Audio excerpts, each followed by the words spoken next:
Welcome to Sask Ag Today, brought to you by Milligan Bio, a leading buyer of heated and damaged canola in Saskatchewan, wants to buy your seed. Visit milliganbio.com. And brought to you by the Arcola Co-op. You're at home here on Highway 13 in Arcola. And good afternoon, everyone, and welcome to the special edition of Sask Ag Today, live from the Western Canadian Crop Production Show here at Prairieland Park in Saskatoon. I'm Ryan Young. And I'm Doug Falconer from GX94 in Yorkton. We got quite the show lined up for you today, not the least of which, Doug, we got the Provincial Ag Minister. You betcha. David Merritt was here this morning at the Crop Production Show. He made a major announcement regarding funding for some crop research. We'll have all of those details coming up for you. Absolutely, and we also got Kevin Hirsch. He was a busy man the other day. He was over at the Crop Development Commission annual general meetings at the Western Development Museum, so we got a few things about the Saskatchewan pulse growers, as well as Sask flax. And hopefully we'll get to also a story with Brett Halstead, the outgoing chair of the Saskatchewan Wheat Development Commission. Of course, they had their annual general meeting yesterday as well. And we'll get into the show here first with Precision Weather with Phil Spivak. Again, you're listening to Sask Ag Today, live from the Western Canadian Crop Production Show in Saskatoon.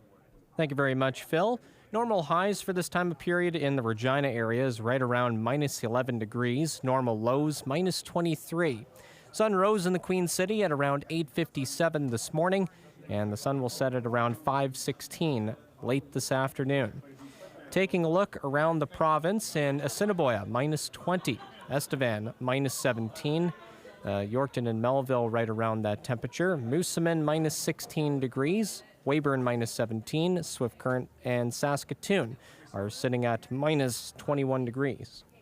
The warm spot in the province is over in Broadview at minus 16.4, and the cold spot up in Uranium City at minus 39 degrees. That's really cold. In Regina, some light blowing snow, north-northwest wind at 37 kilometers an hour, humidity 75%, temperature minus 19 or minus 2 Fahrenheit, and the barometric pressure is at 100.4 and rising. In Moose Jaw, light blowing snow as well, northwest wind at 36 to 46 kilometers an hour, and the temperature there is minus 20. Temperatures around the GX94 listening area right now. The Paw is at minus 20 degrees, Swan River minus 18, Dauphin minus 14, Brandon minus 11, Shoal Lake Russell and Roblin at minus 16. The Yorkton-Melville region has some light snow, a north-northeast wind at 32, gusting to 46 kilometers per hour. It's minus 17 degrees. With the wind chill, it feels more like minus 30 degrees. Yesterday, Yorkton reached a high of minus 14 degrees and dropped to a low of minus 25 degrees. There was no precipitation recorded in the 24-hour period ending at midnight last night. Yorkton has apparently received all of its snow today. The normal high for Yorkton on this date is minus 13. The normal low is minus 24. The sun rose in Yorkton at 8:51 this morning, and it will set at 5:04 this afternoon. The Manitoba hotspot yesterday was Cypress River at minus 9 degrees. The cold spot was Lynn Lake at minus 40. The Saskatchewan hotspot yesterday was Maple Creek at plus 4 degrees. The cold spot was Key Lake at minus 44 degrees. And that's a look at your agriculture weather. Please stay tuned. Sask Ag Today will continue right after these messages.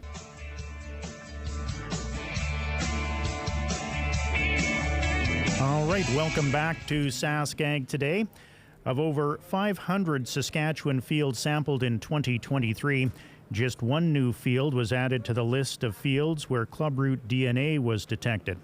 Clubroot is a serious soil-borne disease of canola.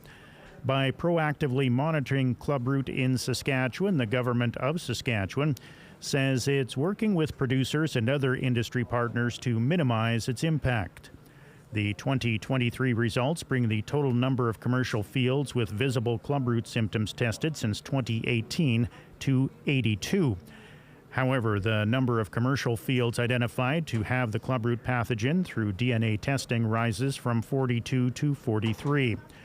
The 2023 Saskatchewan clubroot distribution map shows the rural municipalities where clubroot has been identified since the province started surveying for the disease. The clubroot monitoring program provides free soil testing bags for producers and industry agronomists, paid for by the province, Sask canola, some rural municipalities, and the Saskatchewan Association of Rural Municipalities distribute the soil testing bags, with Sask canola paying for the tests. The year 2023 could be classified as a success for Canada's pulse markets, with hopes of a repeat for 2024.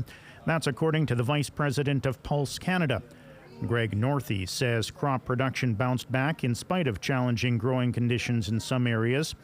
Chickpeas and edible beans saw increased production in 2023-24 compared to the previous year, while lentil and dry pea production declined. Despite a smaller crop, lentil demand remained strong last year, especially from India.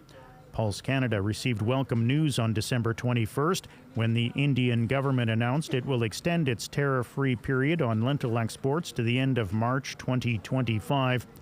As of the end of November 2023, Canada exported 355,800 metric tons of lentils to India from licensed facilities during the 2023-24 marketing year to date, compared to 142,900 metric tons 1 year earlier, according to the Canadian Grain Commission. Last month, India also temporarily dropped all pea import restrictions until March of 2024. The restrictions were in effect since 2018. As the global oil market continued to ready itself for 2024, one analyst believes it's more likely prices will increase than to drop further. Phil Flynn of the Price Futures Group in Chicago said one's outlook on crude oil is predicated on their economic view. He leans more towards the fact that the market is overdone. Flynn says we're going to bottom out shortly, noting that he expects world supplies to tighten in 2024. Until then, Flynn says the oil market was suffering from high anxiety due to the amount of volatility. One case in point was Saudi Arabia cutting its price for oil on January 8th, which saw values for Brent and West Texas Intermediate crude oils get hit hard. In the same breath, he points to the risk to supplies that's added some cost to oil, namely the attacks on commercial shipping in the Red Sea being carried out by Iran-supported Houthi rebels in Yemen. Tyson Foods and Cargill say they suspended operations at beef plants in Kansas due to a massive snowstorm, reducing U.S. meat production. Blizzard-like conditions had left meat packing workers stranded on highways on Monday, while others spent the night at the slaughterhouses where they work. Disruptions at plants slashed beef production at a time prices remain high after U.S. ranchers reduced their herds. Nationwide, meat packers slaughtered an estimated 94,000 cattle yesterday, down 25% from a week earlier. Cargill, a major producer of ground beef, said it idled a plant in Dodge City, Kansas due to snow, cold, and loss of power. The plant will reopen once power returns and conditions are safe, which could come as early as today. Meanwhile, Tyson Foods said it canceled both shifts at its sprawling beef plant in Holcomb, Kansas, after allowing some workers the option of sheltering in place there with a hot meal and drinks on Monday night. And the Canadian Agricultural Human Resource Council is looking to fund agriculture training programs for Indigenous participants this winter. Eligible organizations can access funding between February 1st and March 31st of this year. The training programs must be ready for delivery, so participants may finish them by the end of March. Funding may be used for things like enhancement of programs and materials, funding to deliver training in Indigenous communities or at an institution, and for wraparound supports for participants, such as transportation or childcare allowances. The Council will ask for an in-kind contribution of 10% of the training program's total budget. The deadline to apply is January 31st. And that's today's Ag Review. I'm Doug Falconer. And welcome back to a special edition of Sask Ag Today, live from the Western Canadian Crop Production Show at Prairieland Park in Saskatoon. At yesterday's annual meeting of the Saskatchewan Pulse Growers Association, a resolution on variety use agreements, also sometimes referred to as trailing royalties, received a great deal of debate, culminating in a very close vote. SaskAgToday.com's chief agricultural editor was there and has this report. Sask Pulse has a breeding agreement with the private plant breeding company Lima Grain, and royalties will be part of the future on new pulse crop varieties being developed. This is a great departure from the 20 years that Sask Pulse funded royalty-free variety development with the university's Crop Development Center. A resolution presented to the Sask Pulse AGM called for pulse varieties funded by levy payers to not have variety use agreements attached. With a variety use agreement, producers can save their own seed, but they have to pay a fee each year they seed it. Many producers spoke both for and against variety use agreements. Those opposed argued that producers shouldn't have to pay twice. They worry about seed costs escalating and producers losing control. Those in favor of variety use agreements, including present and past directors of Sask Pulse, argued that royalties are needed to attract the necessary work to address problems like root rot, saying private companies would otherwise not be interested in relatively small acreage crops like lentils and peas. They also noted that existing varieties will continue to be royalty-free, and producers can choose whether new varieties are worth the extra cost. When it came to a vote, the resolution opposing variety use agreements was lost, but it was close, with 53% voting against the resolution. For Sask Ag Today, I'm Kevin Hirsch. Coming up next, after the break here, we're going to have the market update on the latest futures and the latest street prices from Viterra. You're listening to Sask Ag Today, live from the Western Canadian Crop Production Show. And we're back with Sask Ag Today from the Crop Production Show, and it's time now for the market update. Grain prices at Viterra were down for the most part in early trading today. Canola is down $6 at $5.8072 a metric ton. Feed barley is down $5 to $247.58. And number one red spring wheat is down $2.18 at $313.44. The rest were unchanged. Durum $446.92, chickpeas $1168.44, flax $631.04, lentils $767.50, oats $290.32, yellow peas $446.38, and feed wheat $238.46.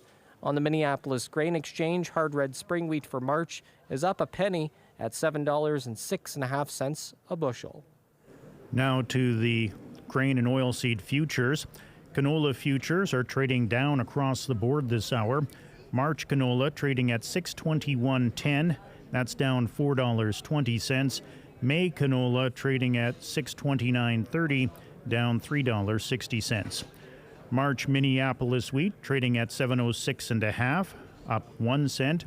March Kansas City wheat trading at $624 per bushel, down 3 cents. March Chicago wheat trading at $610.50, up a half a cent.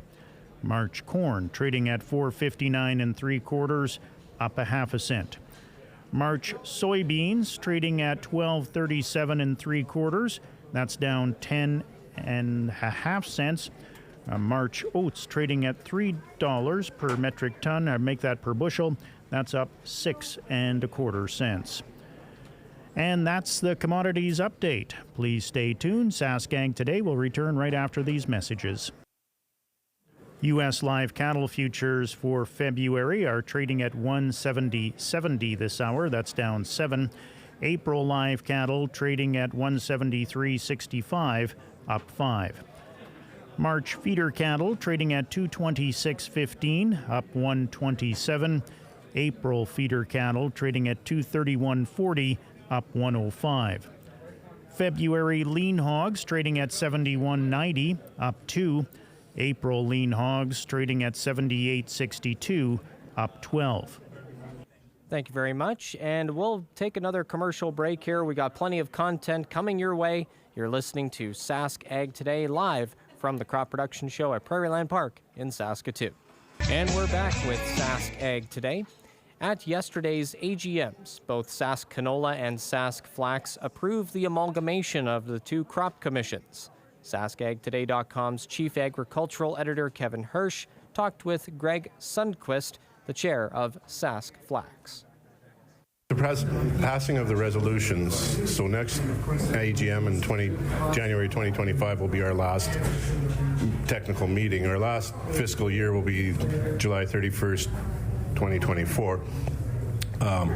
So at that point in time when we are amalgamated, the Sask Canola, or the entity that is Sask Canola, will take over our administration. We still have two separate levies, so there'll be a flax levy coming in, a canola levy, one board, and through that board they'll administer both levies. Of course, canola will be working on canola and flax will be working on flax. So by the end of July 31st, 2024, technically the Flax Commission is done and it'll be the new entity.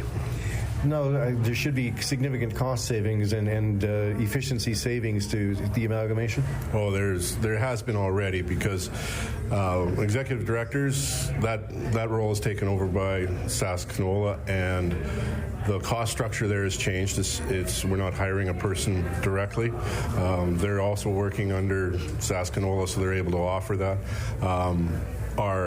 We no longer have an office.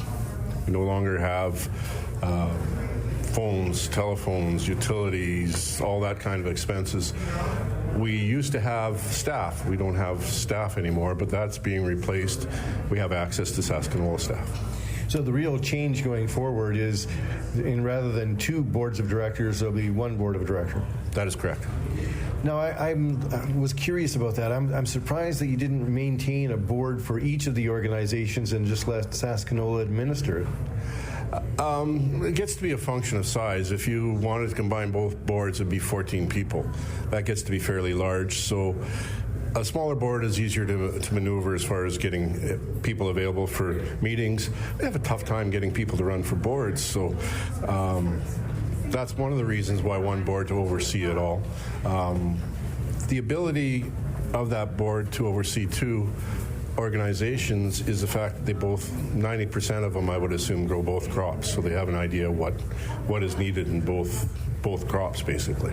So will there be provisions as this has worked out so that there is flax representation assured on the overall board? Because if you just have an election process, you could feasibly get a slate of candidates that only grow canola. That is one of the things we're looking at as we work towards this amalgamation now, because that's a valid concern. Whether it would happen is a question, but we have to make sure that we do still have a flax. I don't know if you call it representative, but you have a flax position on that board, yeah.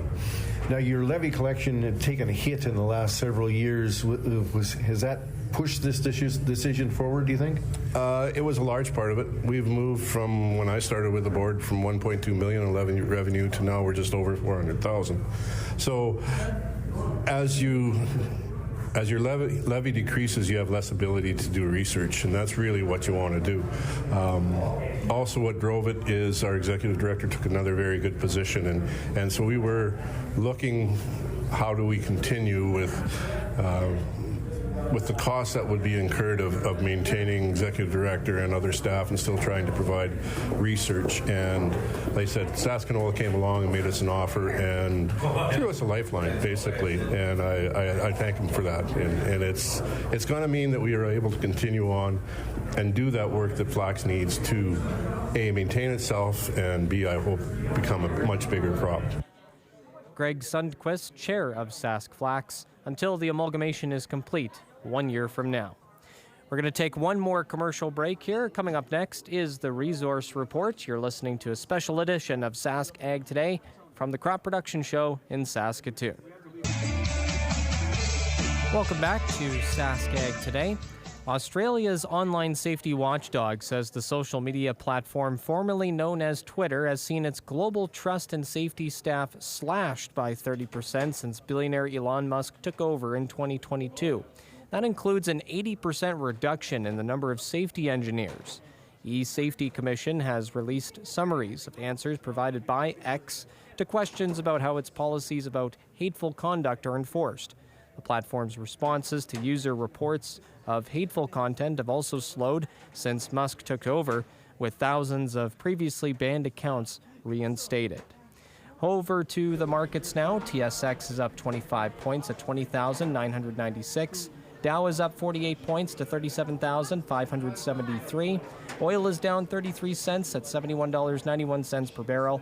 And the Canadian dollar is at 74.70 cents U.S. And that's going to be the resource report. And that's it for today's edition of Sask Ag Today. On behalf of 620 CKRM Agri-News Director Ryan Young, I'm GX94 Agriculture Director Doug Falconer, saying so long from the Western Canadian Crop Production Show in Saskatoon.